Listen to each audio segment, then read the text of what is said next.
नमस्कार दोस्तों, मैं शिवम सैनी आप सबके बीच एक ऐसी बात को लेकर आए हैं जो आप भी देख के हैरान हो जाएंगे। बात की जाए अगर तो कल कन्नौज में कांवड़ यात्रा बड़ी संख्या में श्रद्धालुओं की भीड़ देखने को मिलेगी और आज उसी को लेकर आज हम नाव पर बैठकर आज हम और हमारे गुरुजी ये हैं और हमारे एक आलम भाई साहब हैं, ये भी हैं और हमारे एक नवी चला रहे हैं मेरे भाई, ये भी मौजूद है। और हम लोग अब जरा गंगा पर आए हुए हैं जिसका गंगा जल स्तर बढ़ा हुआ है, इसी को लेकर आज जायजा करेंगे और एक कवरेज अच्छी सी करेंगे जिसको लेकर हम लोग आप तक एक खबर पहुंचा पाएँ कि किस तरह से एक आदमी अपनी मजदूरी 150-200 रुपये कर कर अपना परिवार पालता है। और बात के देखिए मेहनत कितनी लगती है आदमी को ये चलाने में, क्योंकि पानी का कटान काटना पड़ता है जब हम लोग उसको आगे बढ़ा सकते हैं। और आदमी समझता है कि नदी में बैठकर कम मेहनत पड़ती है, मगर ऐसे में अगर बात हम लोग इनसे भाई साहब से पूछेंगे तो इन्होंने अभी बताया कि लगभग हम 150 से 200 रुपये डेली कमा लेते हैं, उसमें अपना परिवार चलाते हैं। और ये लोग देखिए यहाँ पर कितने लोग यहाँ पर नदी चला रहे हैं और ये भाई साहब देखिए वहाँ से यहाँ तक हम लोगों को लेके आए हैं। दादा आज क्या करने आए हम लोग? देखिए आपको बता दें शिवम जी, इसलिए आज हम लोग आए हैं। वैसे तो हमारा काम है कि हम लोग जितने भी लोग रोज़मर्रा वाले हैं उनके बारे में हम लोग जो है उनकी बातों को निकाल कर, जनता की बातों को निकाल कर सरकार तक पहुंचाने का काम इसलिए करते हैं क्योंकि जो जनता परेशान रहती है और रोज़मर्रा खाने कमाने में काफ़ी दिक्कत का सामना करती है। ऐसे ही में आज हम कन्नौज मेहंदी घाट गंगा पर पहुंचे हैं, जो कि यहाँ पर हमारे साथ नाव चलाने वाले मल्लाह भी कह सकते हैं। ये सबसे बड़ी बात ये है कि ये अपने कुछ ना कुछ रुपए कमाने के बाद में यहाँ पर सबसे महत्वपूर्ण बात इनकी ये है, क्योंकि ये जो लोग यहाँ पर स्नान करने के लिए आते हैं, गंगा में अपनी आस्था लेकर आते हैं कि हम स्नान करेंगे जाकर, जब वो डूबने का कहीं ना कहीं उनके ऊपर जो है डूबने का खतरा मंडराने लगता है, तो ऐसे में अपनी जान की परवाह ना करके शिवम जी बहुत बड़ी बात है कि ऐसे में अपनी जान की परवाह ना करके ये लोग कूद जाते हैं और उन लोगों को बचाने के लिए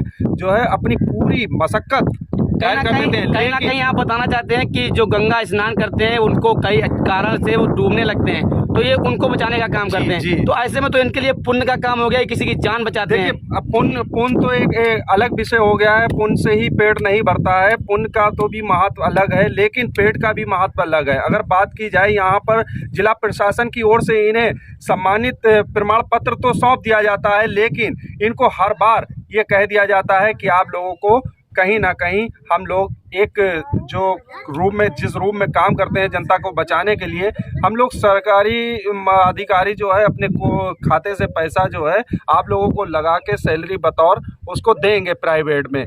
लेकिन अभी इनका सीधे तौर पे कहना है ऐसा कुछ भी नहीं किया गया है। आखिरकार इन्होंने अभी तक कितने लोगों को बचाया है, इनसे खुद हम अगर बात करें और इनकी जानकारी जुटाएं तो पूरी तरीके से ढोल का पोल खुलकर सामने आ जाएगा। उन लोगों का भी ढोल का पोल खुल कर आ जाएगा जो लोग इनको केवल आश्वासन देने का काम करते हैं। शिवम जी आप खुद इनसे स्वयं जानकारी ले सकते हैं। चलिए ठीक है आलम जी, अब हम इनसे बात करते हैं और इनसे पूछते हैं कि क्या इन्होंने अभी तक इस सावन के माह में और इससे पहले के मंथ में कितने लोगों की यहाँ पर जान बचाई और कितनी मेहनत करके कितना रुपये डेली कमाते हैं। ये देखिए हमारे साथ ये नवी चलाने वाले भाई साहब मौजूद हैं, हम इनसे पूछेंगे कि इन्होंने कितने लोगों की अभी तक जान। भाई साहब क्या नाम है आपका? जी विनीत कश्यप। विनीत जी आप नावी चलाते हैं, कहीं ना कहीं आप जब नावी लेकर जाते होंगे तो यहाँ पर गंगा स्नान लोग करते हैं और कई लोग डूबने के वो होते हैं, तो आप लोग उनको बचाने का भी प्रयास करते हैं। जी बिल्कुल करते हैं। तो प्रशासन की तरफ से आपको क्या मदद मिलती है? प्रशासन की तरफ आश्वासन दिया जाता है कि आपकी जो है कहीं ना कहीं आगे चल के कहीं ड्यूटी लगा दी जाएगी, सैलरी आने लगेगी, आपके बच्चे जो है उसी में जो है जिएंगे। तो ऐसा कुछ नहीं है, काफ़ी सालों से ऐसे ही मतलब आश्वासन दिया जा रहा है। और यहाँ सावन के महीने में कई लोगों की जान बचा चुके हैं। उधर भी अगर भीड़ लगी होती तो वहाँ हम लोग पहुँच जाते हैं कि 100-200 रुपये कमा लेंगे उसी में गंगा जी भरा के। और उनकी जो यहाँ यात्री लोग आते हैं उनको भी देखने का प्रयास करते हैं कि कहीं डूब तो नहीं रहेगा, कहीं डूबने लगते हैं तो उनको तुरंत बाहर निकाल लेते हैं। जब आप किसी को बाहर निकालते हैं तो प्रशासन आपको उसके बदले में क्या देता है, क्या आपसे कहता है? वही बस पुरानी कहावत है, आश्वासन दिया जाता है। अच्छा, कहीं ना कहीं आप अपनी जान की बाजी लगा के दूसरे की जान बचाने का काम करते हैं। एक तो ये तो बहुत एक पुण्य का काम हो जाता है कि हम किसी की जान बचाते हैं तो हम अपनी जान को खतरे में डाल देते हैं वहाँ पर। इस बहती गंगा में इसमें पानी का क्या महत्व चल रहा है?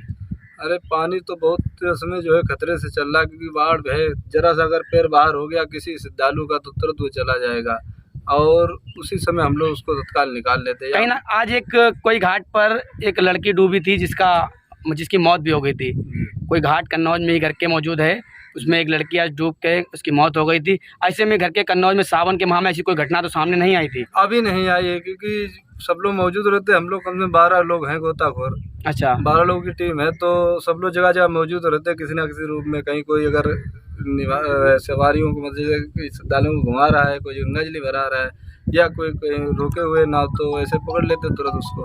क्योंकि अगर कोई व्यक्ति डूबता तो हम लोगों को बहुत दिक्कत हो जाती है, इसलिए क्योंकि प्रशासन बराबर गोता लगवाता है आप लोगों से। हाँ, बराबर गोता लगवाता है। आपकी 1 दिन या 2 दिन बराबर जल लग मिट्टी मिल ना जाए। कहीं ना कहीं आपकी मजदूरी भी मारी जाती है। मजदूरी तो बराबर मारी जाती है। डेली की कितनी आप मजदूरी कर लेते हैं? डेली के 100-150 रुपये हो जाती है। 100-150 रुपये हो जाते हैं डेली के। उसमें आप अपना परिवार 100-150 रुपये अपना परिवार चलाते हैं। अरे जैसे तैसे चला लेते हैं। अब मानो कोई कहाँ के रहने वाले हैं आप? विनीत कश्यप, हम जो है मेहंदीपुर के रहने वाले हैं। सामने हमारा गाँव। तो आप क्या कहना चाहते हैं सरकार से ये कहना चाहते हैं, सरकार कहीं ना कहीं हम लोगों को गोताखोर के रूप में कहीं ना कहीं कुछ तो सैलरी लगा दे। जैसे मनरेगा ही चल रहा है तो 200 रुपये चल रहा है, तो ऐसे ही लगा दे। 300 रुपये तक देने लगे तो भी तो हम लोगों का खर्चा राहत मिले आप लोगों को। मतलब राहत अभी इसमें महंगाई के ज़माने में आप साफ यही कहना चाहते हैं ना, महंगाई में आपको दिक्कतें काफ़ी झेलनी पड़ रही हैं। अब ये समझ लो कई लोग हम लोग बचाए, कम से इस सावन में कम से 20-25 लोगों को जिंदा निकाल दिया। इससे सरकार का कई लाखों का जो है फायदा होता है। इसलिए कि एक व्यक्ति अगर गंगा जी में डूबता है तो सरकार उसे 4 लाख उसको मुआवजा देती है, उसके परिवार को। ठीक है। हाँ। और हमने उसको जिंदा निकाल लिया तो सरकार का एक व्यक्ति बचाने में 4 लाख का फायदा हुआ ना। जी जी। तो ऐसे तो अगर पुरस्कार दे तो हमको कई लोग निकालने में अगर एक कुछ भी अपने पुरस्कार के रूप में दे सकते, ताकि अपने बच्चों का जो हमारा कुछ ही सहारा बन जाए। आपके बच्चों को सहारा मिले। चलिए ठीक है, हमारे साथ में ये विनीत जी मौजूद थे, नेवी चला रहे थे और इनसे हमने बात की जब इन्होंने अपनी बीती बातें मुझे बताई हैं। इसके लिए हम आज के लिए अभी आपको धन्यवाद करना चाहेंगे। और KN Live 24 के लिए आलम कुरैशी का शिवम सैनी की रिपोर्ट।